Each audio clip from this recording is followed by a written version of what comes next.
Boa noite a todos. Eu gostaria de desejar boas-vindas a todos os participantes ao esse webinar. Meu nome é Gustavo Kuster, eu sou founder e CEO da Neomed, de formação sou neurologista, e vocês estão assistindo o webinar sobre telemedicina na era pós-Covid-19. Esse evento ele é promovido pela Neomed, uma empresa de tecnologia em saúde que tem como missão reduzir a distância entre os sintomas e o tratamento. Hoje, faz isso através de uma moderna plataforma de um compartilhamento de exames de métodos gráficos. Com essa plataforma, chamada Octopus, de telemedicina, nós ajudamos 25 mil pessoas por mês a ter um diagnóstico mais rápido e acertado. Alguns lembretes. Vocês que estão assistindo podem usar o Q&A, aquela aba para fazer as perguntas. Nós vamos separar as perguntas e responder todas as perguntas no final do nosso webinar. Para o webinar, hoje a gente trouxe um time de primeira linha, tanto na área de direito quanto na área médica, para discutir um assunto muito quente no momento, é a telemedicina. A gente vai discutir hoje telemedicina na era pós-Covid-19. Eu gostaria de apresentar aqui os convidados em ordem alfabética, para não ter problema. O primeiro é o Dr. Caio Soares. O Dr. Caio é Chief Medical Officer da Teladoc Health Brasil. Ele foi diretor médico da Umint Saúde entre 2004 e 2014. Bem-vindo, Dr. Caio. Dr. Guilherme é CEO da Conexa Saúde, fundador de outra startup chamada Jaleco e médico cardiologista, médico e empreendedor. Bem-vindo, Guilherme.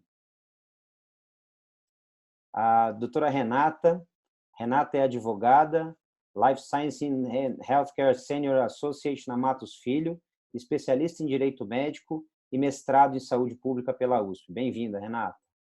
Boa noite, pessoal. Obrigada. Prazer estar com vocês hoje. E o Dr. Sérgio Ricardo Santos. O Dr. Sérgio é Global Healthcare Advisor na DNA Capital. Ele é conselheiro da GSC Integradora de Saúde, partner da SAMI, ex-CEO da Amil, e ainda por cima produz queijo de cabra na sua terra no interior de São Paulo. Bem-vindo, Dr. Sérgio. Obrigado, Gustavo. Todos apresentados. Eu gostaria só de reforçar a missão da Neomed, a nossa empresa, é encurtar a distância entre os sintomas que o paciente está sentindo e o tratamento que ele vai receber. É incrível como encurtar a distância hoje, e nesse momento tão oportuno, significa tecnologia, né? A gente aqui está encurtando a distância entre mais de 60 pessoas assistindo ao vivo através de tecnologia. Isso tem se tornado um tema muito quente, muito em voga hoje em dia. O mercado de saúde, como uma maneira geral, ele também vem sentindo os seus efeitos colaterais. Houve fechamento de unidades físicas, cancelamentos de cirurgias eletivas, exames eletivos, houve recrutamento de profissionais médicos e até não médicos agora para atendimento em covidários. E a telemedicina ela vive um momento único, um momento em que está acontecendo no mundo uma mudança cultural em relação à interação digital. A telemedicina ela não é nova. O primeiro exame laudado por telemedicina é de 1901, através de um telégrafo, um eletrocardiograma. Essa telemedicina que é interação à distância, né? Então, tudo que é interação à distância a gente pode chamar de telemedicina, telesaúde. Ela é definida como um conjunto de tecnologias e aplicações que permitem a realização de ações médicas à distância. Dito isso, pessoal, eu queria começar essa discussão chamando o Dr. Sérgio Ricardo para a discussão. O Dr. Sérgio tem uma ampla experiência em saúde e em mercado de saúde, assim como todos aqui. Eu gostaria de fazer a primeira pergunta para o Dr. Sérgio. Dr. Sérgio, com a crise relacionada ao Covid-19, como é que a indústria de saúde, no geral, está se comportando? Está tudo indo bem? Está tudo indo muito bem por conta dessa crise? Como é que os hospitais, os laboratórios que o senhor tem contato, como é que isso está acontecendo hoje em dia? Olha só, Gustavo, o grande diagnóstico que a gente tem nesse momento em primeiro lugar, é um altíssimo impacto na frequência de consumo de serviços. Então, por diversos fatores, acho que cabe aqui a gente descrever a maioria deles, mas por diversos fatores, o que a gente observou foi um esvaziamento das unidades, principalmente ambulatoriais e das unidades, principalmente das hospitalares e das diagnósticas. E nessas unidades, o que a gente observou, muito por conta de dois fatores. Primeiro, pela decisão de se suspender todo e qualquer evento eletivo para se proteger de uma eventual sobrecarga de demanda decorrente dos casos de Covid, primeiro. Segundo, por um receio da população de utilizar esses serviços em situações que poderiam ser postergadas, né? Então, a orientação de isolamento também afetou muito a população e fez com que a utilização não emergencial ela realmente deixasse de ocorrer. Então, a redução de volume em hospitais, a gente viu muito em pronto-socorro, mas também dentro do hospital pelo cancelamento dos eventos eletivos. E aqui cabe um parêntese em como isso aconteceu. Houve uma comunicação de todas as operadoras, isso foi, de certa forma, até entendido tranquilamente por todas as unidades prestadoras de serviço, mas algumas unidades até se anteciparam nesse movimento, né, com receio de quão rápido chegaria a onda de necessidade de utilização de serviços de pronto-socorro e, consequentemente, das internações, né. Com relação a diagnóstico, mesmo na baixa complexidade, pela baixa demanda dos próprios usuários do sistema, as unidades foram sendo fechadas. Por quê? Neste modelo de negócio, dos diagnósticos, quando você não tem a receita pela execução dos exames por falta de demanda, uma boa parte de você reduzir o impacto financeiro disso é você reduzir o custo da operação. E o custo da operação se reduz fechando unidades. Então, o que se viu pelo Brasil inteiro foram muitas unidades de diagnóstico sendo fechadas. É claro que as grandes redes têm capacidade de concentrar todos os seus exames em determinadas unidades maiores e assim atender num nível de demanda mais baixo, menos capilarizado, mas conseguem atender essa demanda de uma outra forma, né? Concentrada em mega unidades, né? Em poucas mega unidades. As redes pequenas não tiveram essa opção. Em alguns momentos tiveram que abrir mão de executar alguns tipos, algumas modalidades de exames. Então, ao fechar uma unidade para reduzir custo, essas redes pequenas ou laboratórios isolados perdiam a capacidade de entregar alguns dos seus exames. Então, seu rol de exames também reduziu. E tudo isso começou a gerar um outro impacto no setor. Então, para hospitais, houve um impacto financeiro muito alto, mas houve a disponibilização de serviços para o Covid. Para diagnóstico, um grande deslocamento de toda a máquina, fábrica produtora de resultados de exames para receber a grande demanda de exames de PCR de início, né? Mas também houve um outro fator, né? Você perdeu muito da demanda do preparatório para outras condições cirúrgicas, das não emergenciais, mas que em algum momento vão precisar acontecer e que os pacientes não estão se preparando para isso, ou todo o pré-operatório realizado previamente vai se perder durante 2, 3 meses de espera. Então, o que se prevê é que o setor ele passe por um período de recuperação no pós-crise muito errático, muito diferente entre os diferentes serviços. E quando a gente fala sobre consultório de rua, a grande maioria teve que ser fechado por falta completa de agendamentos, né, de pacientes, e com um impacto enorme para estes pequenos empresários que têm nas suas únicas unidades a forma de subsistência. Então, o setor foi muito impactado por esses aspectos, né? E tem muita gente aprendendo com tudo isso, né? Eu costumo separar o que é a epidemia, que é um assunto muito ruim do ponto de vista médico e técnico, é um assunto crítico que nos desloca, né, sob diversos sentidos, mas existe um outro assunto que é a crise, né? E a crise está trazendo muitos aprendizados na forma como se faz a gestão até dessas unidades físicas e como se migra os serviços, única e exclusivamente, na maioria dos casos, ofertados presencialmente, para outros serviços com oferta remota, né? E aí esse seria o meu maior destaque em termos de aprendizado da indústria nesse momento, embora existam outros que a gente pode ressaltar. Mas, basicamente, acho que é isso, Gustavo. O setor tem reagido com bastante dificuldade. Com bastante dificuldade, Sérgio. E, Sérgio, além da telemedicina, que é esse assunto que a gente está discutindo agora, que outras medidas você acredita que podem ajudar a saúde a contornar essa crise, né? Além da telemedicina, que vai ser discutido aqui na próxima hora extensamente. Olha só, alguns aprendizados são fatos novos, alguns aprendizados sobre como lidar com essa crise são inovação de fato, e eu acho que são assuntos diferentes, né? Por exemplo, a grande migração para serviços de serviços não presenciais, de telesaúde, ela está sendo um aprendizado forçado nesse momento, até do ponto de vista regulatório, né? Mas não pode ser entendida senão uma alternativa, uma grande oportunidade. Mas, como você falou, não é a alternativa, o aprendizado único nesse momento. Algumas coisas estão acontecendo depois do início da experimentação em maior escala. Longe de ser uma experimentação em massa hoje ainda, né?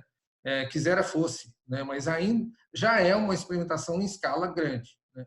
Essa escala maior que a gente está observando agora está trazendo alguns aprendizados. Então, o grande benefício hoje das intervenções não presenciais, elas não podem ser entendidas como soluções para todos os males da medicina. E eu tenho muita preocupação quando a gente coloca a telesaúde como panaceia, né? E ela não é de fato, ela tem limitações. E a gente tem que criar alternativas para municiar a telesaúde do que ela precisa para se tornar completa. Ela sozinha não é completa na assistência.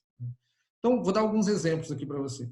Quando a gente tem uma venda de um serviço de telesaúde direto B2C, né? Então eu tenho uma empresa vendendo um atendimento com um especialista, ou qualquer especialidade, mas direto para o consumidor, eu estou mimetizando aqui um atendimento pontual, que pode ser um atendimento de pronto atendimento, de uma unidade ambulatorial, pode ser um atendimento mimetizando atendimento de baixa complexidade do pronto-socorro, pode mimetizar uma consulta de ambulatório, mas são eventos isolados. Quando eu faço a venda isolada por telesaúde, é da mesma forma como eu faço a venda isolada num consultório presencial.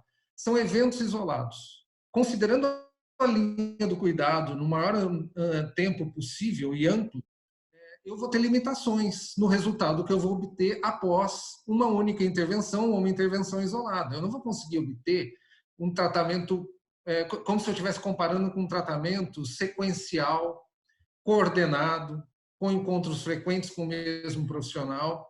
Então, eu preciso, de alguma forma, enriquecer a minha oferta remota para que ela tenha, de fato, e não seja um reprodutor da fragmentação que hoje é observada no mundo presencial, né? Então, a oferta é muito fragmentada. Eu tenho tenho uma consulta num lugar, vou colher o exame no outro, vou no pronto-socorro, não encontro com o mesmo médico, o prontuário eletrônico é diferente, e aí vai, né? E a gente fica brincando de ping-pong, sendo que o paciente é a bolinha.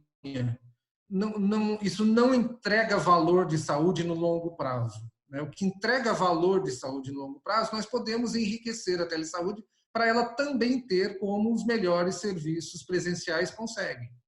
Então, nós podemos ter integração de prontuários eletrônicos, podemos, inclusive com unidades terciárias, com quem atende na telesaúde, reproduzindo uma atenção de especialista, numa atenção secundária.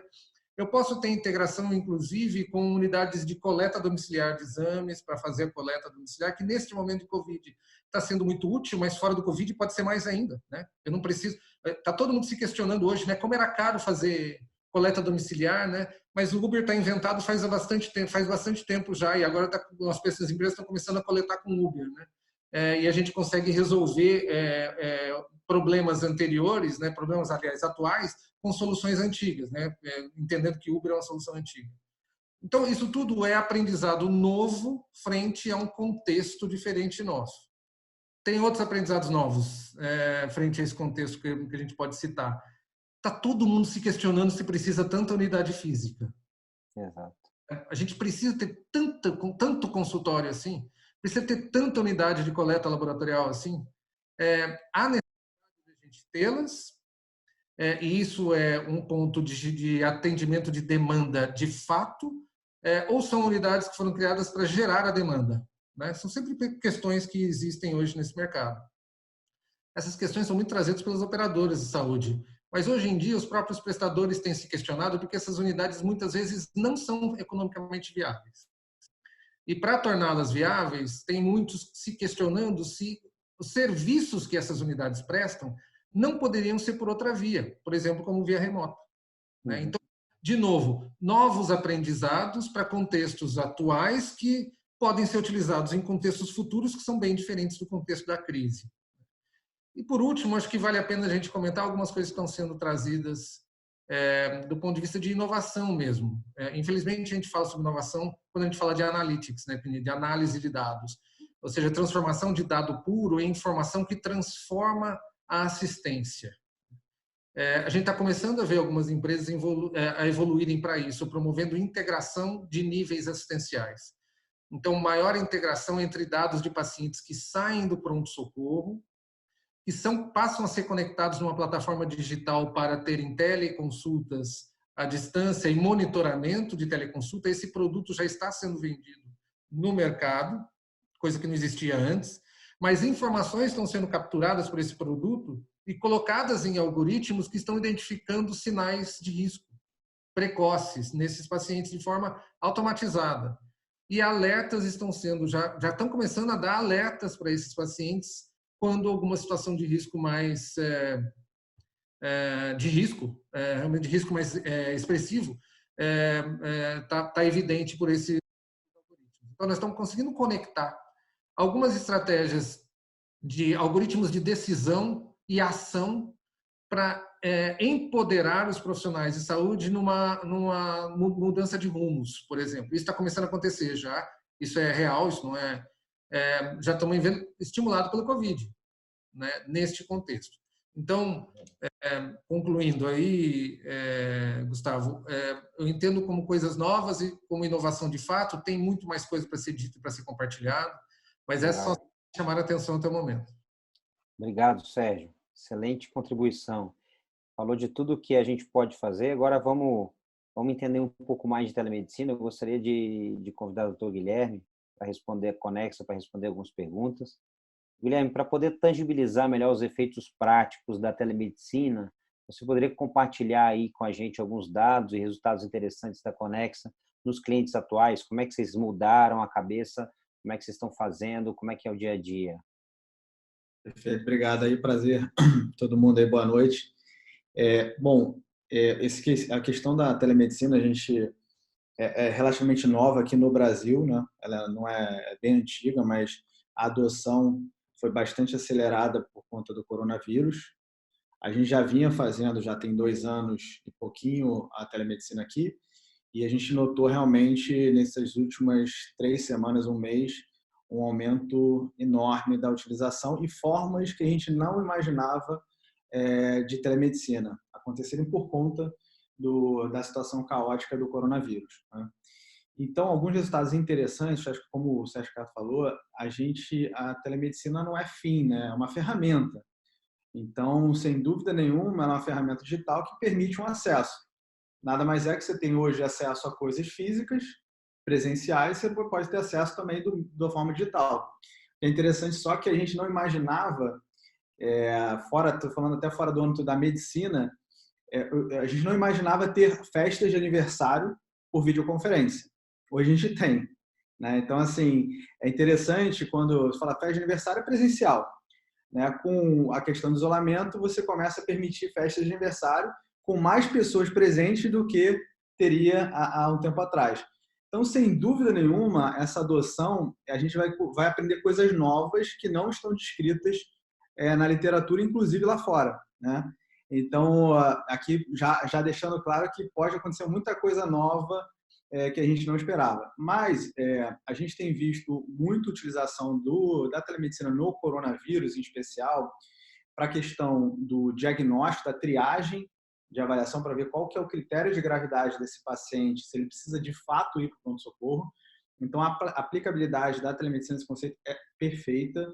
Ele faz uma primeira avaliação, uma primeira triagem, e ele define se esse paciente ele é um candidato a ir para o físico, para o presencial, seja para o pronto-socorro, seja para o ambulatorial, ou seja até mesmo para fazer o diagnóstico, testagem mesmo do exame. E aí, com isso, ele consegue, de alguma forma, restringir um acesso que não precisava no pronto-socorro. E a gente viu dentro de alguns cases que a gente tem, a gente notou uma redução de 90% depois de implantada a telemedicina das idas ao pronto-socorro. Ou seja, o volume do pronto-socorro num dia antes da telemedicina era X, 5 dias depois já era 90% abaixo, né? Então, reduziu bastante a ida do pronto-socorro. Isso é um case bastante interessante. Claro, numa situação de caos como essa, a gente consegue ver a tração e ver, de fato, o que a gente tinha dificuldade antes de mostrar, porque a adoção era lenta, o volume, a tração era menor, você tinha que ter um tempo maior, uma duração maior para você comprovar isso. Agora você encurtou, então a gente vai começar a ver várias evidências, de fato, que a gente não conseguia mostrar antes. Então, é uma excelente oportunidade para a gente, de fato, mostrar num curto prazo de tempo benefícios da telemedicina. A outra aplicação que a gente tem visto muito, e aí a gente é super interessante, perfeito, é o acompanhamento desses pacientes. O paciente fez diagnóstico, por exemplo, do coronavírus, como é que eu vou acompanhar ele, né? Eu vou falar, tudo bem, você fica tranquilo, fica 14 dias aí parado e tá tudo certo. Ele vai ter dúvida, né? Ele vai saber, ele vai, de repente, sentir um pouco mais de falta de ar no dia seguinte, mas ele não sabe se essa falta de ar é de fato perigosa. Ele pode não sentir nada e achar que ele tem que ir para pronto-socorro. Então, a gente tem que fazer o follow-up. E aí, através da telemedicina, a gente consegue determinar também esses touch points que a gente vai ter com o usuário, com o paciente. Então, no caso, no nosso caso, a gente fez touch points diários, de 48 horas e 72 horas, dependendo da gravidade do paciente ou da complexidade, né? Da comorbidade e tudo mais. E a gente notou que alguns pacientes que eram de baixíssima gravidade, que eles complicaram durante esse atendimento e foram endereçados para o meio presencial. Ou seja, a telemedicina, nesse caso aqui, ela foi um meio, uma interface que permitiu uma conexão com o meio presencial. Então, a telemedicina não vai existir, ela não vai resolver nada sozinha. Ela pode resolver grande parte de problemas que não necessariamente precisam do ponto físico, mas ela não, em algumas situações ela não vai conseguir resolver de fato. Então, está completamente de acordo com o que o Sérgio Ricardo falou. E nesse caso, a gente notou realmente no acompanhamento um cuidado maior com o cliente, né, de realmente de ter pacientes evoluindo com dispneia, com sinais de gravidade e sendo direcionados para o pronto-socorro, inclusive pacientes que complicaram, foram para a CTI, tiveram desfechos um pouco piores, mas que a gente conseguiu de fato traquear. E o que eu acho que é legal nesse ponto é a gente ter todo acesso a esses dados, né, para a gente tomar a decisão correta. Então, a gente tem tido muito cuidado, todos esses dados que a gente está gerando, que eles sejam estruturados e metrificados para a gente tomar a melhor decisão possível. E no mais, a gente conseguir de fato mostrar, depois que essa crise passar, mostrar de fato os indicadores que se tem com a utilização da telemedicina. Então, mais do que fazer uma videoconferência, é de fato você correlacionar o que você está oferecendo para o cliente com o desfecho clínico. Né? Você fala, o que aconteceu com esse paciente? Então, isso é o que de fato a gente tem como maior norte aqui, é que a gente contribua com evidências científicas de que a telemedicina foi um marco importante nessa história. Legal. Guilherme, e a segunda pergunta que eu tinha para você, assim, recentemente um médico mais velho me ligou, muito tradicional, inclusive dos órgãos regulatórios, e me perguntou, cara, você conhece alguma plataforma para eu usar para fazer telemedicina? A gente lembra da história do CFM aí recente, acho que aí a Renata vai falar um pouco mais, mas você tem notado um aumento de procura por serviços de plataforma de telemedicina por parte também dos médicos individuais, aquele cara, como o Sérgio falou, que tem um consultório de rua, né, que não precisa ser na rua, mas enfim, um consultório dele, querendo atender o paciente dele à distância e não está conseguindo e procurando, existe essa demanda? Sem dúvida, existe, e o motivo é muito claro. hoje os médicos autônomos que têm seu consultório privado, eles pararam de atender os pacientes, né? Grande parte, só os serviços essenciais se mantiveram. Então, as consultas eletivas foram todas canceladas. O médico, em grande parte, é um profissional autônomo, não tem carteira assinada, eventualmente tem num hospital, e ele, com certeza, cai a receita dele, eventualmente, para 90% da receita, 80%, 90%, até 100%. Tem gente que parou de ter receita. E a gente sabe que nem todos os médicos eles são preparados para realmente segurar em momentos de crise. Ninguém é, na verdade. Ninguém é preparado para aguentar 2 meses, 3 meses, 4 meses sem caixa. Então, a gente começou a ver realmente o interesse dos médicos para como é que ele passa dessa crise, né? Como é que ele adota a tecnologia para, de fato, oferecer um serviço que ele já faz na prática.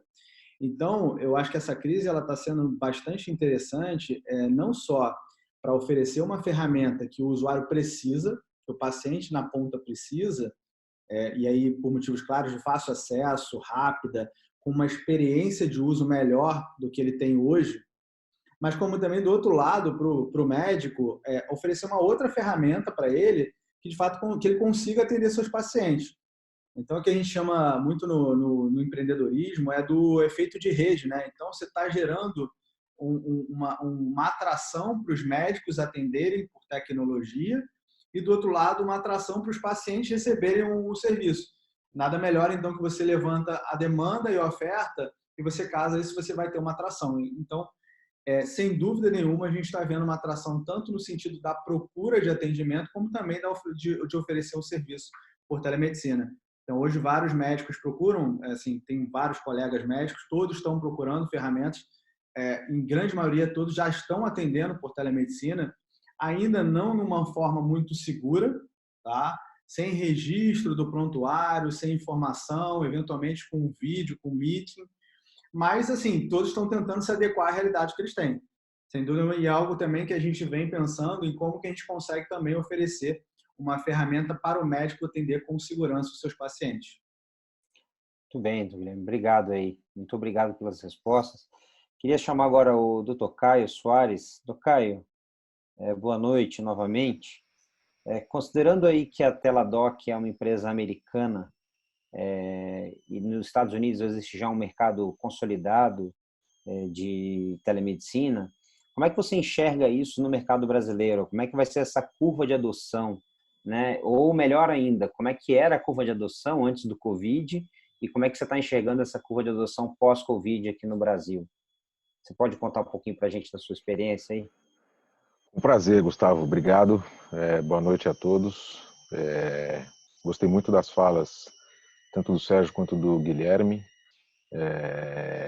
Eu acho... Vou fazer uma pequena introdução antes de te responder a pergunta, Gustavo. A gente está vivendo um momento muito ímpar, muito delicado, muito sofrido, com muita ansiedade. Então, quando eu escuto o que o Sérgio e o Guilherme comentaram, me deixa muito esperançoso. Acho que é um momento da gente deixar para trás aquilo que a gente pensava e começar. Nós temos que pensar diferente. O mundo vai ser diferente, o mundo já está diferente, o mundo vai ser diferente daqui para frente. E acho que a união das forças, a união das possibilidades de cada um é que vai permitir a gente sair desta crise com menos danos, tá? O que a gente observa Teladoc é uma empresa de serviço médico que usa a tecnologia para ofertar esse serviço. É um serviço não presencial. A curva de adoção antes do Covid vinha num crescente, principalmente nos mercados onde a regulamentação já era mais avançada. Aqui no Brasil, a gente tinha algumas modalidades dentro das possibilidades, um arsenal de ferramentas bastante completo, mas ainda não tudo na rua, não tudo em prática, por conta da limitação que a legislação oferece. Então, e aí você tem um planejamento ao longo do ano, tal, e de repente entra Covid e um furacão que muda todas as estratégias, muda todo o mercado, muda toda a lógica.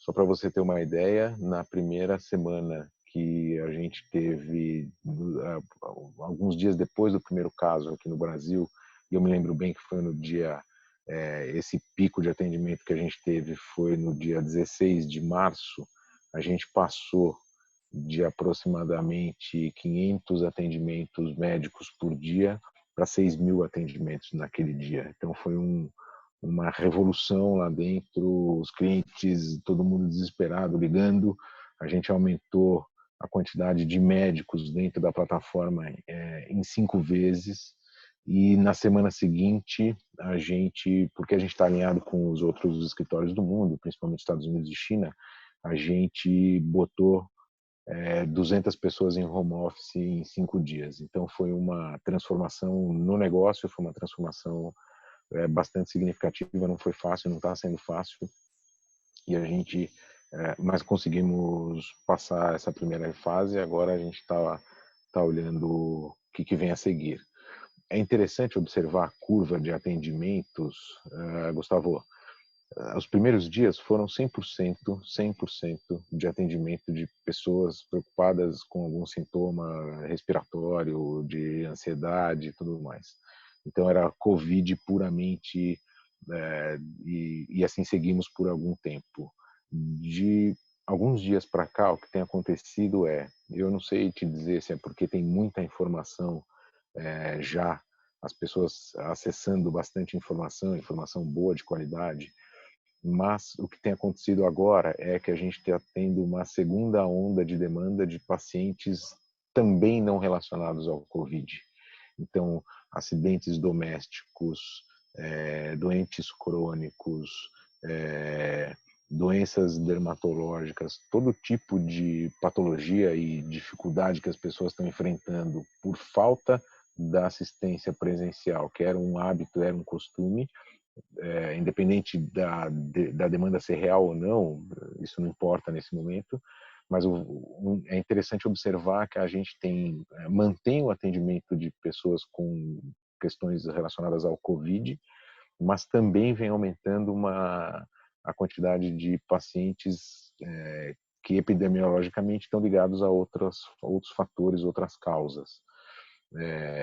E a gente está imaginando que vem uma terceira onda, que é relacionado a questões de saúde mental. Eu entendo que a telesaúde, ela não é nada mais do que uma ferramenta de logística, né? Não é uma medicina diferente. A gente pratica a medicina igual a gente praticava antes.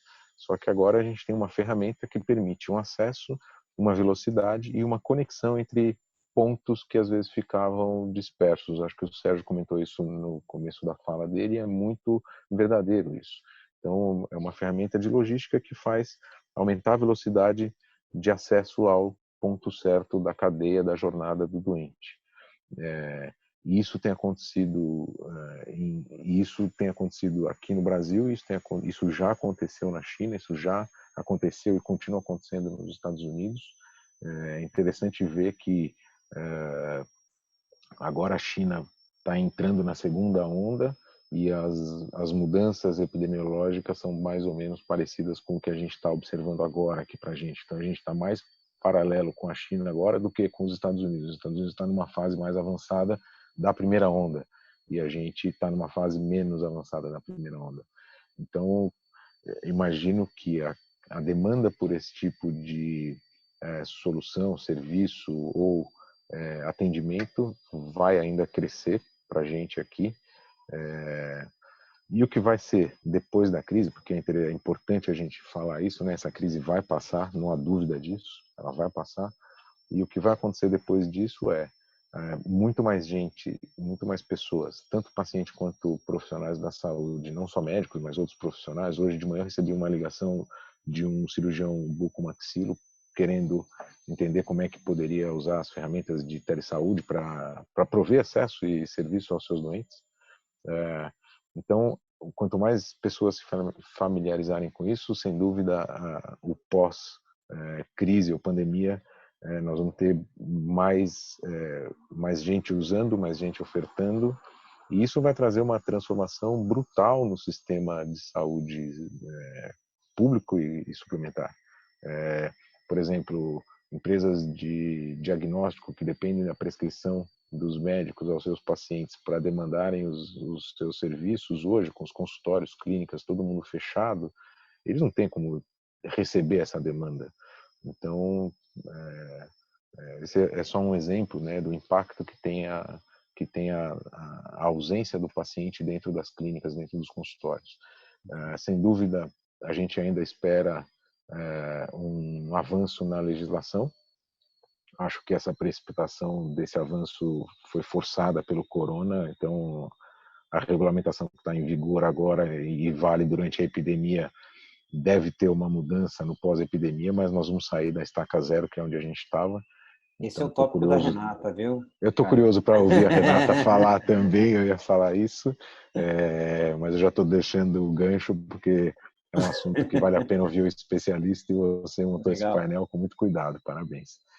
Então é isso, acho que a gente vai ter uma familiarização maior, utilização maior, e eu acho que vale o ponto de atenção aqui para a gente tomar cuidado, né? O Guilherme mencionou bem a preocupação com a estruturação de dados. Eu reforço que a segurança dessas informações é um ponto vital para a gente não cair em grandes armadilhas.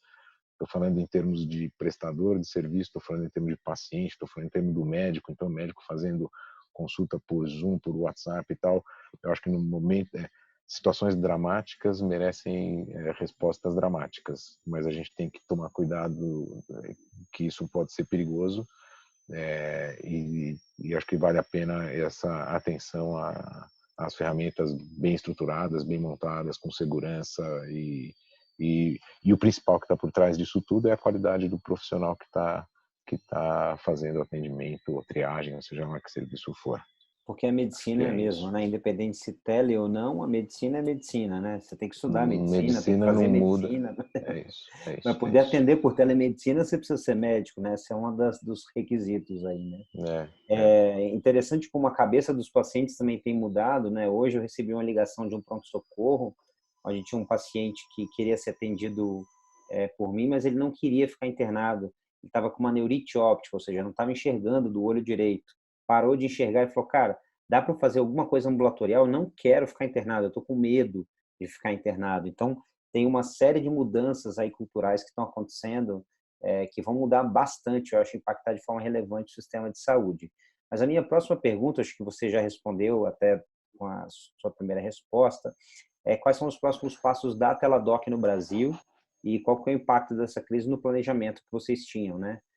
Provavelmente o que eu imagino é que o planejamento estratégico da empresa de 2020 ele foi rasgado, jogado no lixo e foi montado outro, né? E como é que é isso que eu imagino, não sei se é verdade, né? Acho que ninguém previa isso. Ninguém previa, mas o que a gente previa também já não importa. Agora o que importa é o que nós estamos olhando, o que nós estamos prevendo daqui para frente. A gente está prestes a lançar algumas soluções que o planejamento era para o segundo semestre, então a gente teve que antecipar, mas algumas soluções de conexão segura e atendimento médico para médicos dentro dos seus consultórios, dentro das suas clínicas, uma solução para hospitais poderem fazer os atendimentos de triagem também de forma muito segura. Uma curiosidade, assim, a jornada desse aplicativo ela pode começar pelo WhatsApp, então a gente tem visto, né, a gente confinado aqui a nossa televisão virou o WhatsApp, né, a gente tem buscado muita resposta, muita informação nele, então a gente conseguiu fazer essa conexão e parece que faz muito sentido para ajudar as pessoas no momento dessa dificuldade, dessa ansiedade. Então ele pode começar pelo WhatsApp e transbordar para um atendimento ou por telefone ou por vídeo. Então essas são algumas soluções que a gente está imaginando que possam fazer sentido para as pessoas nesse momento. E de verdade, Gustavo, eu não estou conseguindo pôr a cabeça para funcionar no pós-crise ainda. Nós estamos ainda muito focados em tentar ajudar a maior quantidade de pessoas possível, fazer um board dos médicos, treinar os médicos, porque você imagina, são 300 profissionais, cada um dentro da sua casa, com atendimento 24 horas por dia, 7 dias por semana. É um desafio imenso manter isso tudo funcionando no ar, com qualidade, atualizado. Então, Quase o plano de catástrofe, não?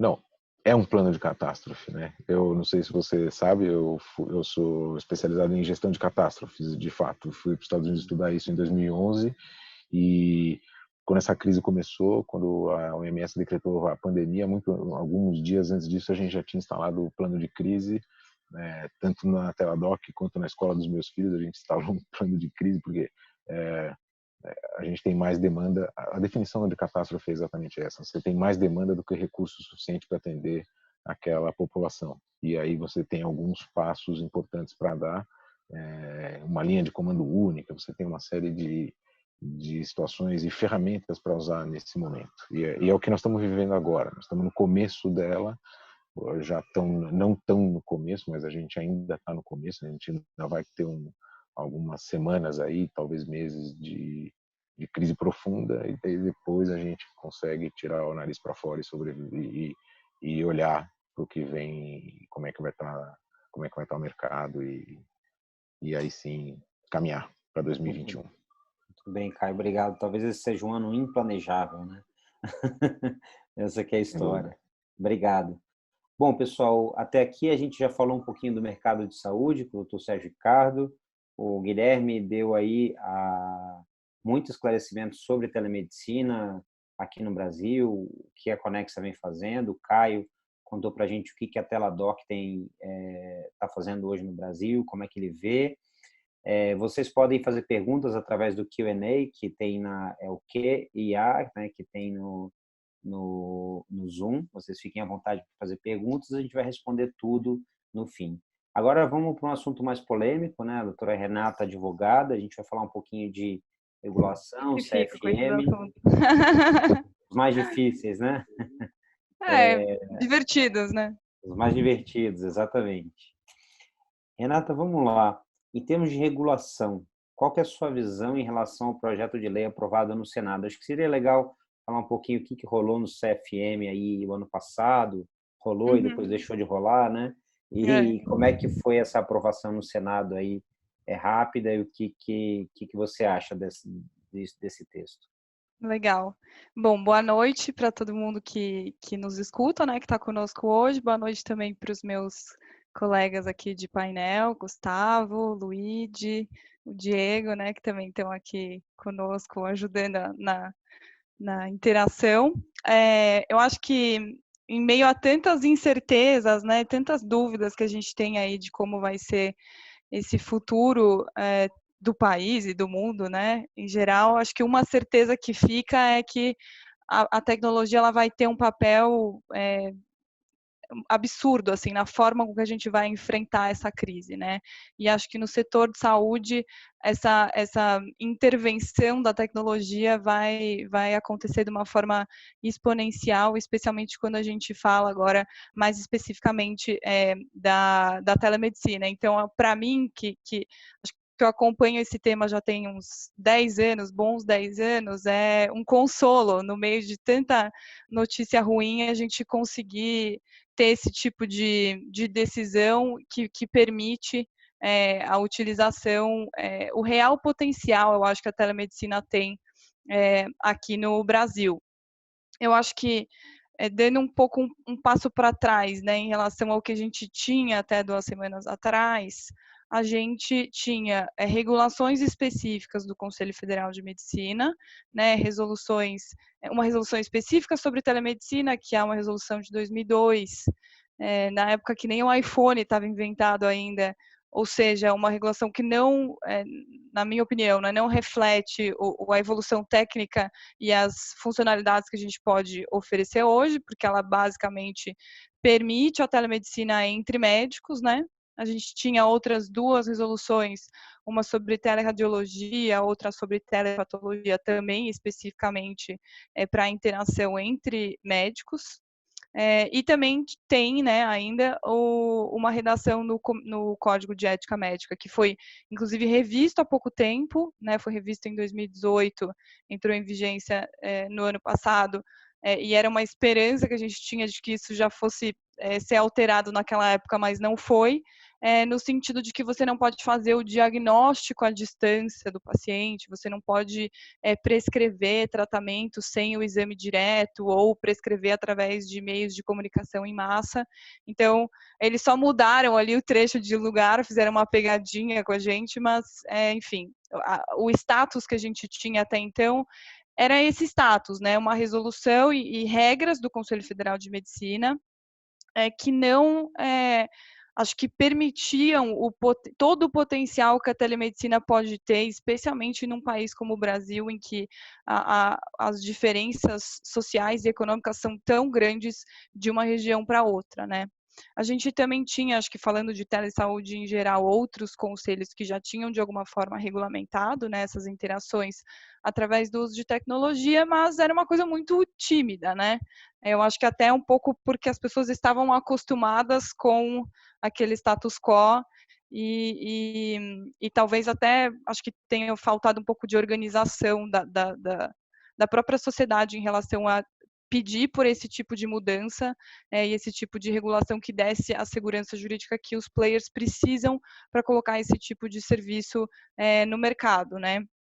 Eu acho que, falando um pouco disso, até um comentário que eu queria fazer em relação a essa regulação mais geral do Código de Ética Médica, uma opinião que eu tenho, e que, enfim, até debati com umas outras pessoas, mas que eu acho que faz sentido fazer essa ponderação aqui, é que a proibição, né, do Código de Ética Médica era uma proibição que se restringia à grande maioria das situações, mas ela tem ali uma exceção, que eram os casos de urgência e emergência, quando, de fato, esse impedimento pode ser, de uma certa forma, comprovado.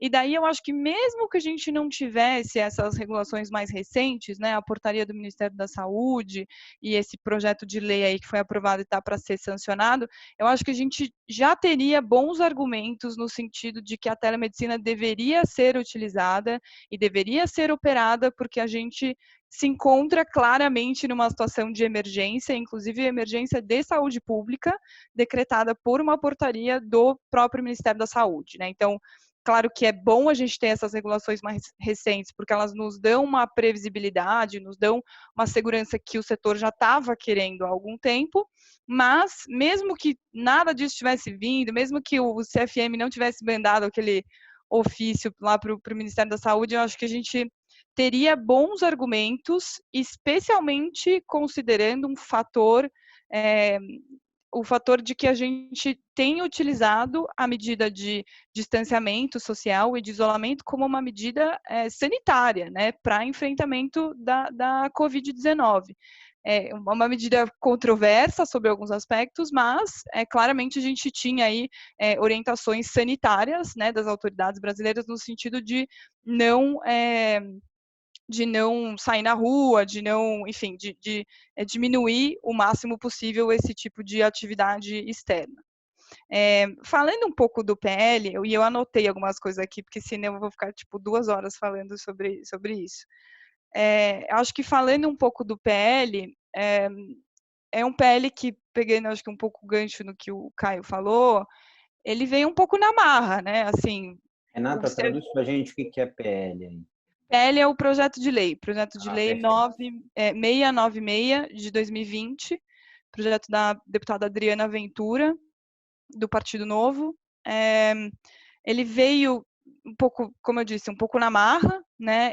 Não é nenhum demérito que eu vou falar, mas ele é um projeto de lei, e se Deus quiser, né, uma lei que vai virar uma lei não muito técnico, então ele permite a utilização dessa ferramenta, né, como vocês mesmos colocaram, de telemedicina, mas ela não te dá muito um direcionamento sobre como que você vai operar esse negócio, né? E daí você tem os dois lados dessa questão, né? O lado positivo é que você tem uma liberdade para criar os seus padrões, para estabelecer e operar o seu negócio de uma forma muito livre, muito aberta, né?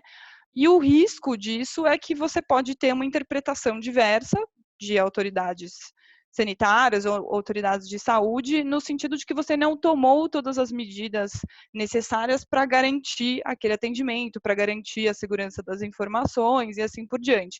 Então, acho que tem um pouco essa ponderação que a gente precisa fazer, que, embora seja um projeto de lei que permite a execução desses serviços, ela não dá muito um direcionamento, um padrão técnico, um guidance sobre qual é a melhor forma de você operar isso e garantir que você não vai ser responsabilizado por, enfim, qualquer tipo de outcome que você possa ter desse tipo de tratamento. Então, uma coisa que o Guilherme falou ali, acho que todos falaram de alguma forma, a gente vai meio que, assim, trocar o pneu com o carro andando, né? E vai ver no que isso vai dar, mas muita coisa vai surgir, muitas situações que eu acho que a gente talvez não esteja acostumado e não estivesse preparado, a gente vai ter que endereçar de uma forma mais rápida, né?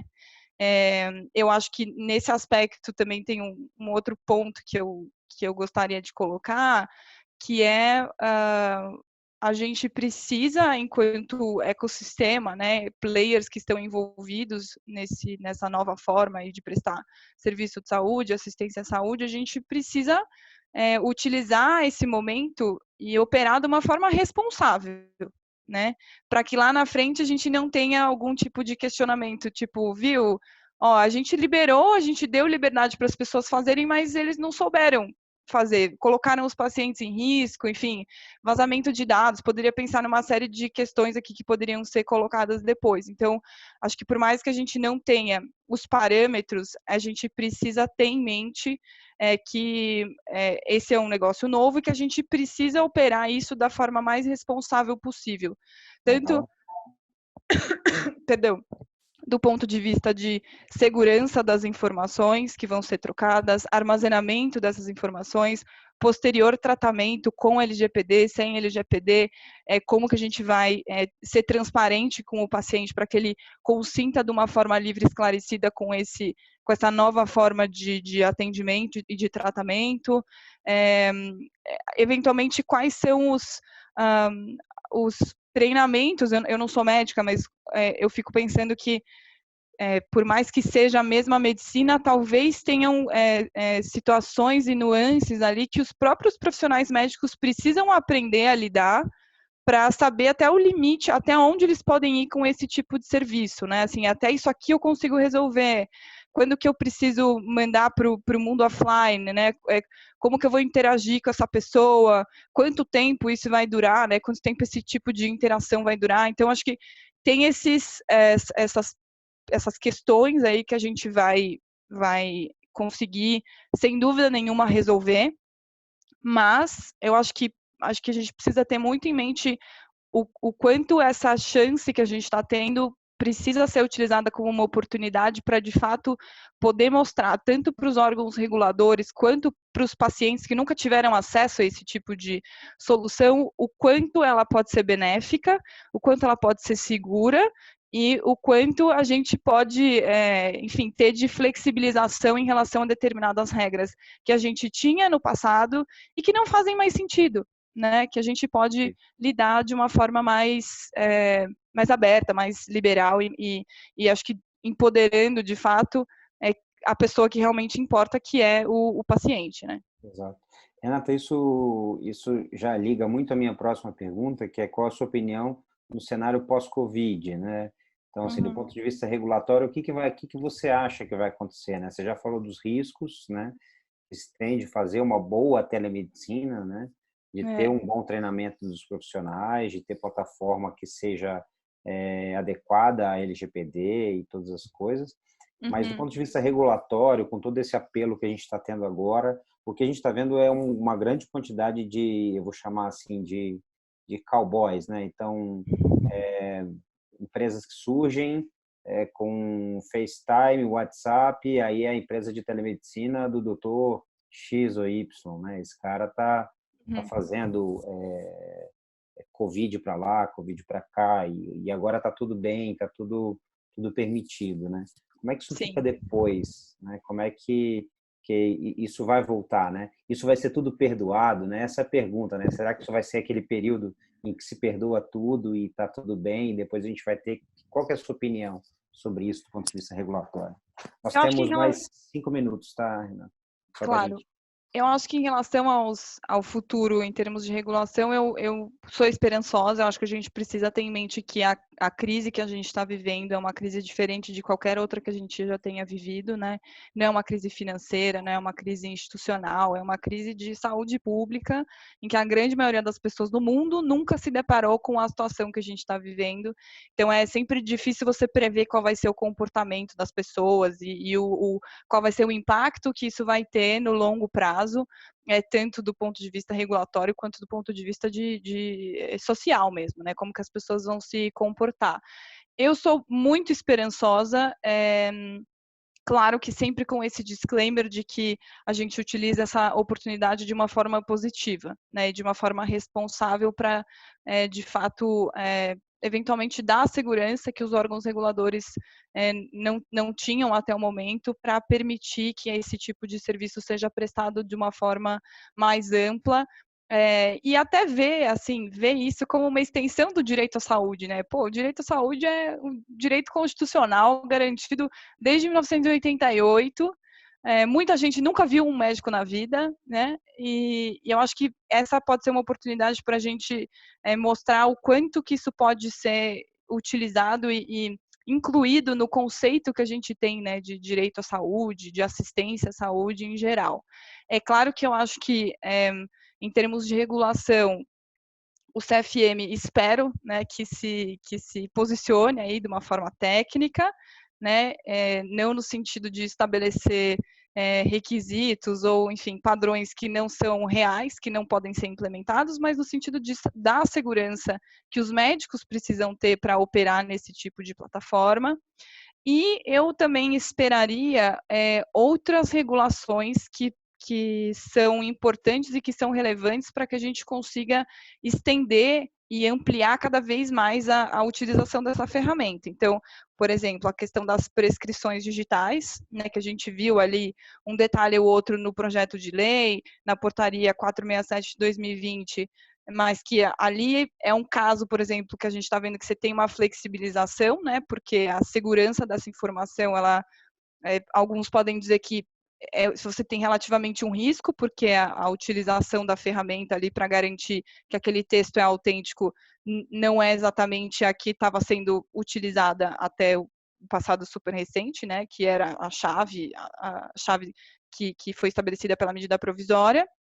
Mas eu também esperaria, eu acho que outros tipos de regulação. Então, uma regulação sobre prescrição digital, receitas digitais, que eu acho que é super relevante para a gente melhorar essa jornada do paciente.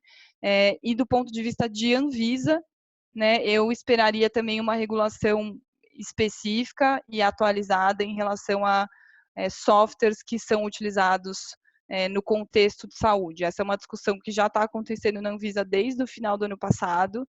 Eles pretendem atualizar, desde o ano passado, já essas regras sobre produtos de saúde, inclusive os softwares e aplicativos, né? Já teve, inclusive, uma consulta pública. Então, a Anvisa está se dando conta que esse é o tipo de coisa que eles vão regular no futuro próximo, né? Cada vez mais vão regular esse tipo de tecnologia, algoritmo, inteligência artificial. Então, a gente já vê uma movimentação deles nesse sentido. E espero que sejam regulações que, primeiro, a classe médica e esse ecossistema todo de saúde possa se manifestar para que seja uma regulação realista. E se não for uma regulação realista, eu acho que a sociedade civil e esse próprio ecossistema também tem que se organizar no sentido de demonstrar no futuro, nem que seja através de uma medida judicial, que esta foi uma tecnologia, uma ferramenta que foi muito benéfica para a sociedade durante esse período de crise aí que a gente viveu e que não faz sentido a gente acabar com os empregos que a gente gerou através desse tipo de plataforma e com todos os benefícios que eventualmente pacientes não tinham e agora puderam experimentar nesse novo formato. Então, acho que fica a minha sugestão é de vigilância aí do que vai vir para que a gente possa se manifestar e ter regulações realistas e que reflitam a nossa realidade aqui no Brasil. Interessante, muito obrigado, Renata. Eu gostaria de agradecer e abrir para perguntas. A gente tem algumas perguntas, lembrando que esse webinar aqui, ele é promovido pela Neomed, então o que a gente está fazendo é juntar um monte de gente boa de mercado para poder discutir mais profundamente esse assunto tão quente aí hoje em dia. Eu queria começar com uma pergunta que o Sérgio poderia começar respondendo, né, já que ele tem uma experiência muito grande como operadora de saúde. A pergunta é como é que os médicos estão fazendo para atender as consultas via telemedicina, se eles estão fazendo só atendimento via particular. Como é que fica no caso dos convênios, né? A operadora de saúde está preparada para pagar esse médico que atende por telemedicina? Como é que vai ficar isso, Sérgio, na sua opinião? Olha só, elas estão começando a aceitar, já fazer contratos, né, com empresas que fornecem o serviço, né? Então isso já começou. É claro que existe uma discussão aí do que é que nós estamos entregando, né? Então não é de fato uma consulta mais acompanhamento, ela é com horário agendado, ela é disponibilidade 24 horas, tem uma série de contextos aí, de atributos a esse serviço que tem que ser melhor definidos, e aí cada operadora de saúde, eu estou sentindo isso, estou vendo isso no mercado, cada operadora de saúde está definindo qual é o modelo que ela quer seguir, né? Com raras exceções, quase todas estão indo para esse caminho e estão começando a trazer isso. O mecanismo como isso vai ser faturado é uma ótima pergunta, Gustavo, porque hoje em dia as Isso que eu plataformas imaginei. são pouquíssimas as plataformas que têm as Exato. respostas para essa pergunta. As operadoras não trarão essa resposta para essas perguntas nesse momento, elas vão ter dificuldade em ajudar, Exato. pode ser até que desenvolvam base para tal, mas nada que impeça a realização. A gente tem que entender que hoje existe no mercado uma grande quantidade de prestadores de serviços que fazem seus inputs de serviços automaticamente em base na web, né, das próprias operadoras. Por muito tempo fizeram isso no papel. Isso Legal. é criado e depois é pago conforme após essa avaliação. Então, é claro que esse mercado ainda vai ter que amadurecer neste processo de faturamento e recebimento, mas o que eu acho que é mais relevante na pergunta é se vai acontecer esse tipo de entendimento por parte da operadora como serviço prestado como consulta, né? Exato. Entendo que sim. O grande conversa no mercado hoje está sendo a barganha por preço. E a gente está vendo preços muito baixos, inclusive, sendo aceitos e sendo oferecidos. Isso tem chamado a atenção. Então, eu acho que o mercado ainda tem que se acomodar, é muito precoce, e as respostas não estão sendo maduras. Na crise, é isso que está acontecendo. Eu acho que vai amadurecer durante a crise e no pós-crise a gente vai ter um cenário talvez mais completo e mais correto de como tem se abordado o assunto. Perfeito. Caio e Guilherme querem comentar alguma coisa aí sobre essa pergunta? O que vocês acham que vai acontecer? O Caio também trabalha em operadora de saúde, né, Caio? Elas estão preparadas para pagar? O Sérgio me contou aqui para a gente é que parece que o processo ainda é bem antigo, bem arcaico, né, Sérgio? De cobrança, de emissão, né? Toda aquela coisa. O que você acha, Caio, que vai acontecer? Acho que a consulta não presencial é uma consulta como a presencial. E assim deve ser no pós-crise. A opção é do médico oferecer o serviço e a opção é do paciente contratar ou não o serviço, respeitando as liberdades de atuação de cada um e aceite de cada um. Então, se você tiver um termo de consentimento que o paciente deixe claro que ele aceita aquela modalidade de atendimento, é um atendimento médico e assim deve ser feito. Isso no âmbito privado. No âmbito da operadora, como o Sérgio comentou, tem bastante gente, a gente está conversando com algumas. A cobrança, eu imagino que seja o próximo passo para a gente resolver. Há integradoras de serviços que podem ajudar bastante nisso. Tem algumas já no mercado há bastante tempo que fazem esse tipo de serviço. Então, a ANS, inclusive, há poucos dias atrás, definiu que a consulta à distância é uma consulta, é o mesmo código da consulta, não tem mudança nesse aspecto. Então, o que os médicos têm me perguntado é isso, né? Então, eu estou fazendo um atendimento aqui à distância, como é que eu faturo isso para a operadora? Como é que o paciente vai assinar a guia? Como é que eu vou comprovar que eu de fato fiz esse atendimento? Então, acho que daí são detalhes, por exemplo, para você fazer um atendimento e emitir uma prescrição ou um relatório, o médico precisa ter uma assinatura digital certificado que garanta que ele é o médico e que ele tem habilitação para fazer aquele atendimento. Então, certamente, passar pelo processo de certificação digital é o primeiro passo a ser dado, tanto pelos profissionais quanto para quem está buscando essa solução. Aí, neste momento de crise, você tem que ir até um escritório de uma empresa de certificação digital para botar seu dedo lá na coisa 5 para vezes, registrar né? a sua biometria, 5 vezes. E aí, então, alguns escritórios têm ainda algumas saídas, mas são poucos, assim, a gente está manobrando também para conseguirmos fazer nesse processo que eu comentei de incremento do corpo clínico, fazer a certificação digital para todo mundo, mas imagino que se o aquartelamento ou se as restrições de mobilidade se agravarem, como está previsto para acontecer nos próximos dias aqui em São Paulo, que isso se torne bastante difícil. Mas imagino que no momento pós-crise, o primeiro caminho é a certificação digital, depois as integradoras de cobrança e as operadoras aceitando essa modalidade ou contratando essa modalidade do seu próprio corpo clínico. Interessante, né? A INS, ela publicou isso, que a teleconsulta é uma consulta, né?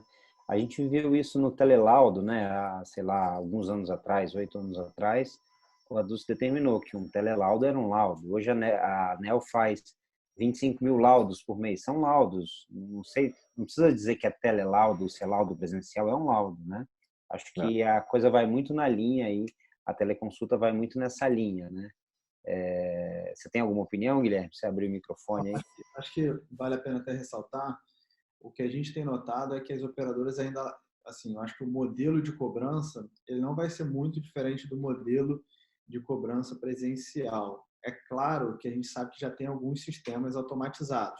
Alguns ainda precisam, inclusive, fazer guia presencial. Os que já estão preparados com esse modelo de cobrança, de comprovação, né, de realmente que a consulta foi realizada através de um documento, eu acredito que eles vão andar mais rápido, né? Então, tem uns que já usam token, para o usuário realmente mostrar que ele está fazendo, tem uns que já têm elegibilidade, inclusive na hora de fazer o atendimento a gente já consegue verificar a elegibilidade. Então, acho que é uma questão de automatização e de tecnologia. Nem todas as operadoras estão prontas para isso, né? E também é saber o quanto tempo elas vão estar. Então, nesse momento, a gente vê situações ainda de elegibilidade ainda um pouco mais manual, mas a cobrança a gente vê que algumas estão preparadas para fazer, outras não. O ponto todo é como é que fica para a operadora conseguir controlar isso, né? Que eu acho que é outra preocupação da operadora.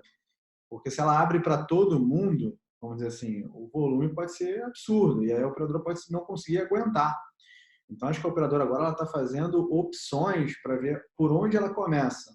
Ela começa no atendimento online, com um clínico geral, num modelo mais per capita, por vida, para conseguir conter um pouco o risco.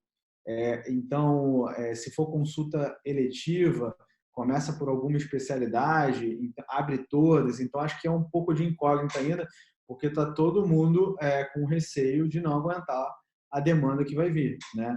E não ter controle sobre isso. Então, tem que ser... E aí, as operadoras com certeza vão fechar com os parceiros que têm mais credibilidade e que vão garantir que não vai ser feito de má fé, que é outro problema que a gente também tem, né? Então, se a gente não tiver controle nenhum, então isso causa um risco danado para a operadora. Então, os parceiros eles vão ter que ter muita responsabilidade na utilização da telemedicina, inclusive os médicos que estão atendendo, né? Perfeito, Guilherme. Tem uma pergunta que é recorrente aqui dentro do nosso Q&A, é o que vai acontecer e qual é a resistência que vocês acham que vai ter aí o CFM em relação à nova regulamentação e tudo. Acredito que alguns de vocês já tiveram o prazer de comparecer fisicamente ao CRM e justificar por que está fazendo teleconsulta, né? Poderia agora começar pelo Guilherme. Guilherme, que você acha que vai acontecer e quanto tempo isso e termina com a Renata essa pergunta, né?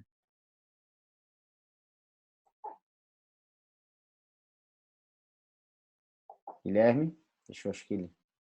Agora foi. Boa. Deu só uma cortadinha no áudio aqui, eu acho que eu fiquei um pouco travado aqui na tela. Só o restinho da pergunta. A pergunta é qual é o nível de resistência que você acredita que vai ter pelos órgãos reguladores, como o CFM, por exemplo, em relação à regulamentação da telemedicina no Brasil? Não, perfeito. Assim, a regulação tem sido uma polêmica desde 2019, desde o início de 2019. Na verdade, muito antes, mas quando teve aquela liberação, teve uma polêmica muito grande, muito por conta dos médicos. Tá? Os médicos, as regionais tiveram um grande ponto de polêmica em relação ao Conselho Federal de Medicina. Mas, por outro lado, eu acho que a crise está auxiliando, está ajudando um pouco aos médicos a entenderem que a telemedicina não é um vilão, ela não vai tirar o trabalho do médico. Então, eu já noto um pouco menos de resistência que a gente vai ter, dado que os médicos vão aproveitar e vão utilizar a telemedicina a seu favor. O grande receio do médico é ele perder, né, a empregabilidade, né, ele reduzir, né, a ocupação dele com isso. Então, se a gente conseguir fazer de maneira responsável com que o maior número de médicos possível utilizem essa ferramenta e tenham uma boa experiência com elas, eu acredito que isso vai ser um ponto muito a favor da regulação, ou seja, a favor que a gente consiga aprovar, manter essa aprovação da liberação da teleconsulta. Então, o que a gente agora, o que eu tenho torcido muito é que a gente consiga aplicar em alta escala a telemedicina independente. Não estou pensando se a Connexa hoje tem 2,5 milhões de usuários e vai ter 20, 30, é mais do que isso. É que o bolo total de usuários dentro da telemedicina ele seja maior. E independente de quem for, porque eu acho que as pessoas precisam experimentar a ferramenta e aprimorar a utilização dela, né? Então, acredito que a resistência vai ser menor e isso vai depender de quantas pessoas, médicos, vão ser impactados com a telemedicina, vão conseguir utilizar e o quanto a literatura, a evidência científica vai trazer à tona. Então, se a gente tiver medicina baseada em evidência, se a gente conseguir estruturar esses dados e realmente publicar ciência com isso, com o que de fato a telemedicina trouxe no combate ao coronavírus e que mais médicos sejam impactados, sem dúvida nenhuma isso vai criar um ambiente muito propício para a regulação ser liberada, né? E obviamente de forma responsável. Você tem uma opinião diferente, Caio?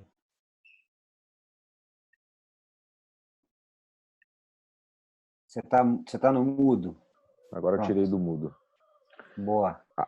Acho que é um caminho sem volta. Acho que a regulamentação pós-epidemia vai ser feita com muita parcimônia pelo Conselho. O Conselho sempre foi conservador nesse aspecto e eu concordo de certa forma. Você, Gustavo, comentou sobre aventureiros ou ferramentas não bem estruturadas. Os cowboys.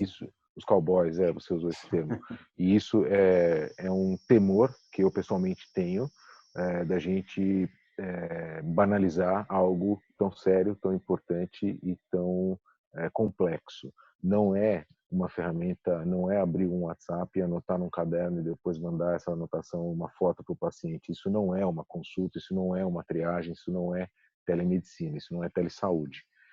Dados estruturados, segurança da informação, criptografia, banco de dados, redundância, contingência, isso sim é algo sério.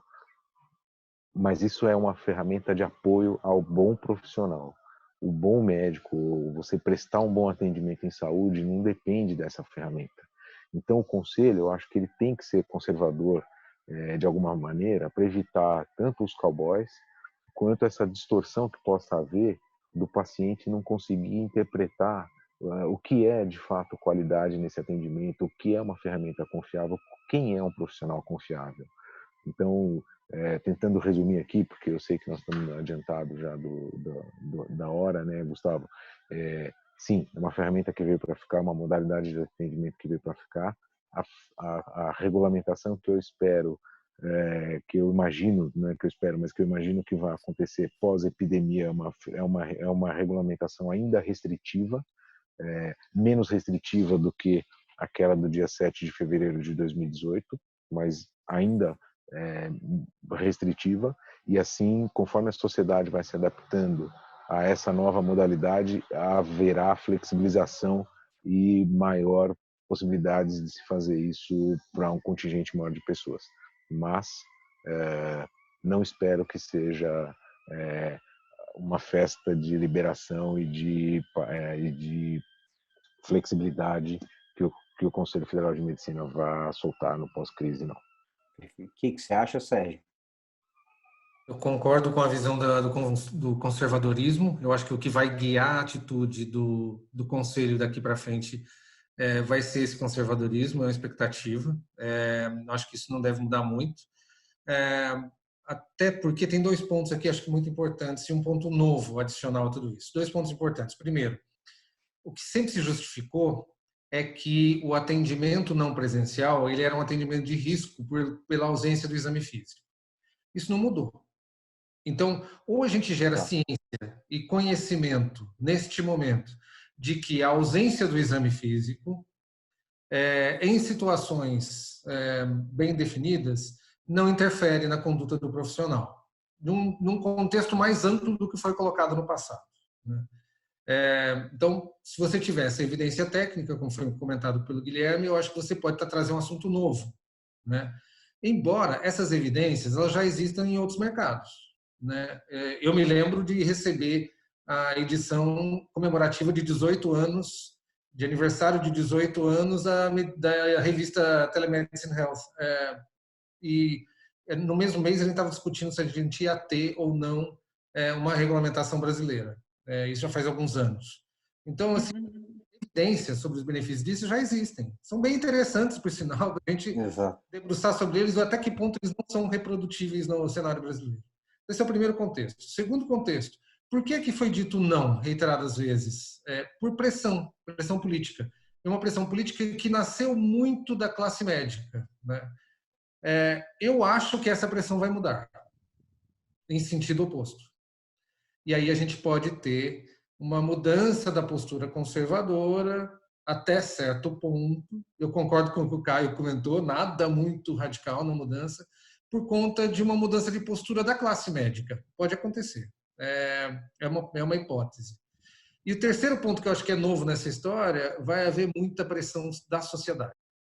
Não da classe médica, da sociedade. Haverá pressão da sociedade, porque as pessoas estão descobrindo e algumas pessoas não vão querer abrir mão do serviço, se o serviço for... Aqueles que tiverem experiências ruins vão se juntar aos grupos do que acham que só a consulta presencial resolve os assuntos de saúde. Então, eu só reforçando, acho que vai ser conservadora, mas existem vetores novos nessa conversa aí. Deixar sobre a opinião, você concorda com eles? Vai ter uma resistência? O Guilherme é mais otimista, né? O Caio e Sérgio, acho que... Eu acho que eu estou no meio das 3 posições, assim, eu acho que invariavelmente virá uma nova regulamentação, a expectativa antes de toda essa crise começar, de informações que eu tive, era no sentido de que haveria uma regulação nova para a telemedicina, acho que da metade do segundo semestre em diante, porque eles tinham outros assuntos aparentemente mais relevantes aí para regular e discutir internamente no CFM, mas invariavelmente essa regulação vai vir.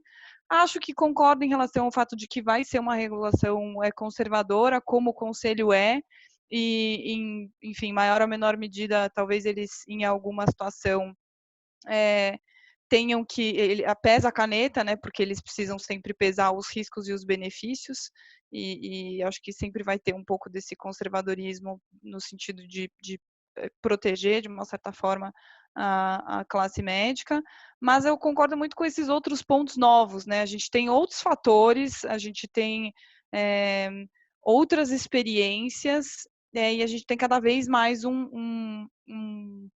um fortalecimento do papel que o paciente tem em todo esse ecossistema. Então, se a gente convencer o paciente de que isso é ok, que isso é bom, que ele não tem nenhum tipo de prejuízo, né, que do ponto de vista técnico, como vocês mencionaram, que eu acho que isso é relevantíssimo, assim, colocar que isso funciona, que você não tem nenhum tipo de prejuízo no tratamento que você tiver, na assistência que você tiver acesso, eu acho que você, inclusive, assim, inclusive num cenário em que a regulação do CFM seja extremamente conservadora ou extremamente realista, para você discutir judicialmente, ou mesmo através de um outro projeto de lei, requisitos que sejam mais próximos da realidade. Acho que tem um outro ponto também que eu, enfim, tenho acompanhado bastante, que eu não sei em que medida isso vai impactar ou não, e qual vai ser o texto final, mas a gente tem uma PEC que o Paulo Guedes propôs no fim do ano passado, que fala bastante dos limites que os conselhos profissionais brasileiros vão ter para fazer determinadas regulações, inclusive restringindo, ou enfim, impedindo que esses conselhos acabem adotando regulações consideradas anticompetitivas ou alguma coisa nesse gênero. Então, acho que uma PEC nesse sentido cairia muito bem para o CFM, porque ele acaba, às vezes, acho que extrapolando um pouco os limites que lhe foram concedidos ali em termos de fiscalização da profissão. Mas, assim, não dá para prever se vai sair, se não vai sair, qual vai ser o texto final. Então, eu acho que é mais só um fator para a gente ter em mente. E o que acho que me preocupa mais mesmo são essas regulações complementares que a gente precisa esperar. Então, da prescrição digital, prescrição eletrônica, a segurança das informações dos pacientes, a segurança de que essa receita médica de fato é fidedigna, de fato é autêntica, muito embora você às vezes não utilize as chaves do Brasil, lá a infraestrutura de chaves do Brasil, o próprio padrão de interoperabilidade que a gente não tem no Brasil e que, enfim, acho que nesse aspecto a gente está anos-luz atrás de outros países.